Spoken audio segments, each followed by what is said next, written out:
আজও আমরা যে মহামানবকে শ্রদ্ধার সঙ্গে স্মরণ করে থাকি, যাকে ভারত শুধু নয় বিশ্ব বিপ্লবের পুরোধা পুরুষ বলা হয়, তিনি হলেন নেতাজি সুভাষচন্দ্র বসু। আমরা ভারতের স্বাধীনতা সংগ্রামের সর্বশ্রেষ্ঠ যোদ্ধা বলি সুভাষচন্দ্রকে। তার চরিত্রের মধ্যে ত্যাগ, তিতিক্ষা, দেশপ্রেম, সাহস, বীরত্ব এবং সংগঠন ক্ষমতার যে বিরলতম সংমিশ্রণ ঘটেছিল তা পাওয়া যায় না অন্য কোনো মানুষের ক্ষেত্রে। সুভাষচন্দ্রের পিতার নাম জানকীনাথ বসু। তিনি উড়িষ্যার কটক শহরের এক স্বনামধন্য আইনজীবী ছিলেন। 1897 খ্রিস্টাব্দে 23শে জানুয়ারি সুভাষের জন্ম হয়। সুভাষচন্দ্র কটক শহরে জন্মেছিলেন। সুভাষচন্দ্র ইতিহাসের প্রতি আসক্ত হয়ে ওঠেন এই শহরের এখানে সেখানে ঘুরে ঘুরে। এক ন্যায়নিষ্ঠ মানুষ ছিলেন সুভাষচন্দ্রের বাবা জানকীনাথ। তার মধ্যে ঘটেছিল স্বদেশ অনুরাগের স্ফুরণ। মায়ের নাম প্রভাবতী দেবী। তিনি ছিলেন স্বামীর মতো তেজস্বিনী এবং আত্মসচেতন। উত্তরাধিকার সূত্রে সুভাষ আয়ত্ত করেছিলেন মা বাবার সৎ গুণগুলি। জানকীনাথ ব্যক্তিগতভাবে ভালোবাসতেন সাহেবী আদব কায়দা। ইংরেজদের মধ্যে এমন কিছু ক্ষমতা আছে যা তাদের বিশ্ব বিজয়ী করেছে, এটি তিনি মনে প্রাণে বিশ্বাস করতেন। সেই গুণগুলি যদি আমরা তাদের কাছ থেকে আয়ত্ত করতে পারি তাহলে আমাদের ক্ষতি হবে না, বরং লাভই হবে। কটক শহরে প্রোটেস্ট্যান্ট স্কুলে সুভাষকে ভর্তি করা হলো। সেখানে পড়তে হতো ইংরেজ সাহেবদের ছেলেদের সঙ্গে। পরবর্তীকালে সুভাষচন্দ্র স্বীকার করেছিলেন যে একটা আলাদা আকর্ষণ, মাধুর্য আছে এই পড়াশোনার, কিন্তু তার বাল্য বয়স থেকে অভ্যস্ত ছিল না সাহেবী চালচলনের। তাঁর আর মোটেই ভালো লাগলো না সাহেবের স্কুলের পরিবেশ। মন কেঁদে উঠল। তিনি ভাবলেন, এই বাকি জীবনের অবসান কবে হবে? র্যাভেন্স কলেজিয়েট স্কুলে তাকে আনা হলো। সেখানে সুভাষ খুবই স্বাচ্ছন্দ্য বোধ করছিলেন ভারতীয় ছাত্রদের মধ্যে। বিশিষ্ট শিক্ষাব্রতী বেণী মাধব দাস ছিলেন এই স্কুলের গর্ব। তিনি তখন প্রধান শিক্ষক হিসেবে কর্মরত। সুভাষ মুগ্ধ হলেন তার অমায়িক ব্যবহারে। সুভাষকে আকর্ষণ করেছিল তার অত্যন্ত সাধাসিধে জীবনচর্চা। পরবর্তীকালে সুভাষ লিখেছিলেন আত্মজীবনীর পাতায় বেণী মাধব প্রসঙ্গে। বেণী মাধব দাসকে দেখার পর শ্রদ্ধা কাকে বলে মনে প্রাণে অনুভব করলাম। মনে প্রাণে ভাবতাম, মানুষের মতো মানুষ হতে হলে তাঁর আদর্শে নিজেকে গড়তে হবে। কিন্তু দুঃখের বিষয়, সুভাষের সৌভাগ্য হয়নি বেণী মাধবের কাছে বেশি দিন পড়ার। কারণ কিছুদিন পরে অন্যত্র চলে যেতে হয় বেণী মাধবকে বদলির সূত্রে।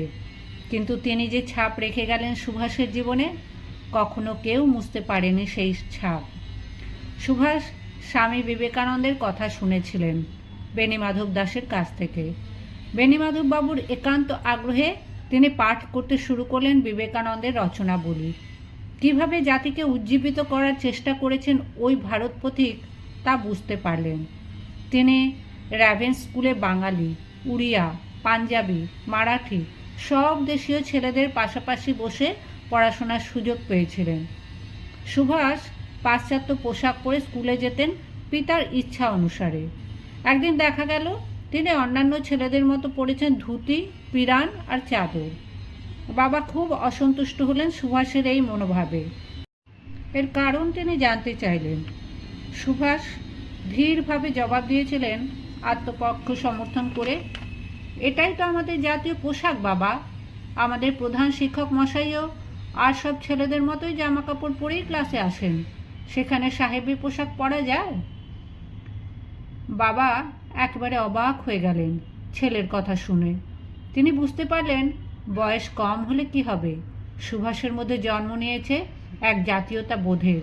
তিনি বললেন, যদি তুমি ওই পোশাকে আরাম পাও তাহলে আর কথা কি, তুমি এখন থেকে দেশীয় পোশাক পরেই স্কুলে যাবে। সুভাষ অত্যন্ত মেধাবী ছাত্র ছিলেন। তাকে এক বই দুবার পড়তে হতো না। তবে তিনি শুধুমাত্র পড়াশোনাতেই নিজেকে নিযুক্ত করেননি, এর পাশাপাশি অংশ নিয়েছিলেন সমাজ সেবামূলক কাজেও। সেবা করেছেন গরিব দুঃখীদের, প্রাকৃতিক বিপর্যয়ের সময় ঝাঁপিয়ে পড়েছেন। সুভাষ ছিলেন সমস্ত স্কুলের গর্ব। ইংরাজি, বাংলা, সংস্কৃত, বিজ্ঞান, ইতিহাস, ভূগোল, গণিত প্রতিটি বিষয় সব থেকে বেশি নম্বর পেতেন। এত মেধাবী হয়েও সুভাষের মধ্যে কোনো অহংকার ছিল না। ভালোবাসতেন সবার সাথে মেলামেশা করতে। একটা দল গঠন করে ফেললেন এই বন্ধুদের নিয়ে। তার জন্মগত ছিল সংগঠন প্রতিভা। অতি অল্প বয়সে তিনি তার প্রশাসনিক দক্ষতার পরিচয় রেখেছিলেন। একবার গ্রীষ্মের ছুটির সময় দেখা গেল সুভাষ প্রতিদিন কোথায় যেন চলে যান, বাড়ির কাউকে কিছু না বলে। ফিরে আসেন দুপুরে। মা জিজ্ঞাসা করলে সুভাষ বললেন, কিছুদিন যেতে হবে, খুব একটা দরকারি কাজে। সন্ধান নিলেন জানকীনাথ। ক্লাসের একটি ছেলের বসন্ত রোগ হয়েছে জানতে পারেন। সুভাষ তার সহপাঠীকে সেবা করছেন তার দল নিয়ে পালা করে। আতঙ্কিত হয়ে জানকীনাথ বলেছিলেন, এ রোগ ভয়াবহ, এর সংস্পর্শে তুমি যাচ্ছ, তোমার ভয় করছে না? নিঃসংকোচিত্তে সুভাষ উত্তর দিলেন, বাবা, এ রোগ সংক্রামক আমি জানি, আর রোগের ভয়ে যদি রোগীর সেবা না করি তাহলে এই রোগ সারবে কি করে? পুরসভার চেয়ারম্যান ছিলেন জানকীনাথ। তাঁর উদ্যোগে ব্যবস্থা করা হলো রোগীর চিকিৎসার। সকলে অবাক হয়ে যেতেন ছাত্রজীবনে তাঁর সহৃদয়তা এবং সমাজ সচেতনতায়। কোনো ছেলে যদি একবার তাঁর সংস্পর্শে আসতেন, ভুলতে পারতেন না তিনি সুভাষকে। তার অনুগামী ছিলেন ক্লাসের সকলেই। একবার আগুন লাগে এক মুসলমান বস্তিতে। যখন ভয় লোকজন ছুটাছুটি করছে, তখন সুভাষ ঝাঁপিয়ে পড়েছিলেন আগুন নেভাবার কাজে একদল বন্ধুকে নিয়ে।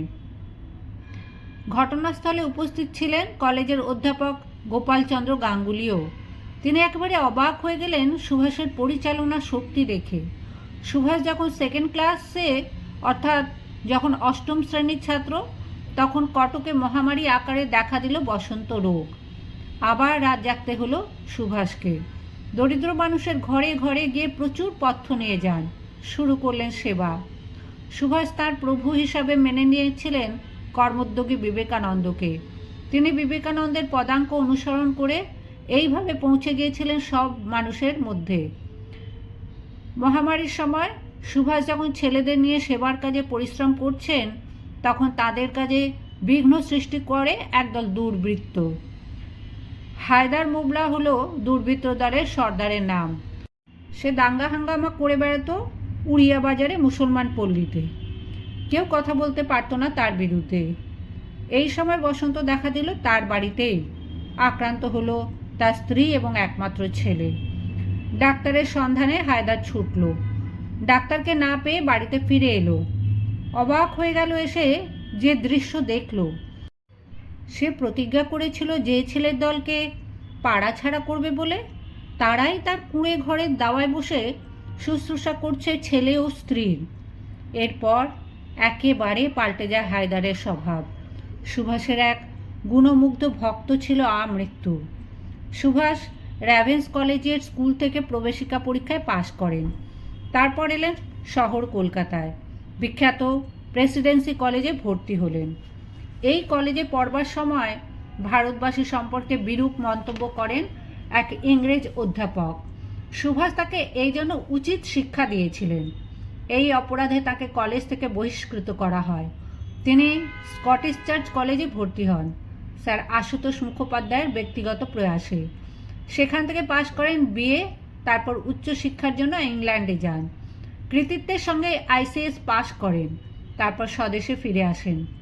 অন্য কেউ হলে হয়তো সুখে নিশ্চিন্তে জীবন কাটাতেন সরকারি চাকরি নিয়ে, কিন্তু সুভাষ প্রত্যাখ্যান করলেন চাকরির আহ্বান। প্রত্যক্ষ রাজনীতিতে যোগ দিলেন। পরবর্তী জীবনে সুভাষের প্রতিটি অধ্যায় রুদ্ধশ্বাস উত্তেজনায় ভরা। তিনি কংগ্রেসের সভাপতি হন দুবার। কলকাতা কর্পোরেশনের মেয়র নির্বাচিত হয়েছিলেন। কংগ্রেসের সাথে মতপার্থক্য ঘটে, ফলে একটি নতুন রাজনৈতিক দল তৈরি করেন ফরওয়ার্ড ব্লক নামে। দ্বিতীয় বিশ্বযুদ্ধের সময় গোপনে বার্লিনে চলে যান আফগানিস্তানের মধ্য দিয়ে। তারপর তিনি দক্ষিণ পূর্ব এশিয়াতে আসেন এবং আজাদ হিন্দ ফৌজের সর্বাধিনায়ক হন। তারপর অবতীর্ণ হন ব্রিটিশের বিরুদ্ধে লড়াইতে। কিন্তু জাপানের দেওয়া অর্থ সাহায্য কমে আসাতে এবং দ্বিতীয় বিশ্বযুদ্ধে জার্মানির পরাজয় হওয়াতে সুভাষের সব আশা জলাঞ্জলি হয়। তিনি শেষ পর্যন্ত মহাপ্রয়াণ হয়েছিলেন কিনা তা এখনও বিবেচনার বিষয়বস্তু। সুভাষের মৃত্যু নেই আমরা জানি, আমাদের হৃদয় চিরদিন বেঁচে থাকবে তার মতো অগ্নিপুরুষ। এটাই বোধহয় তার সব থেকে বড় পুরস্কার।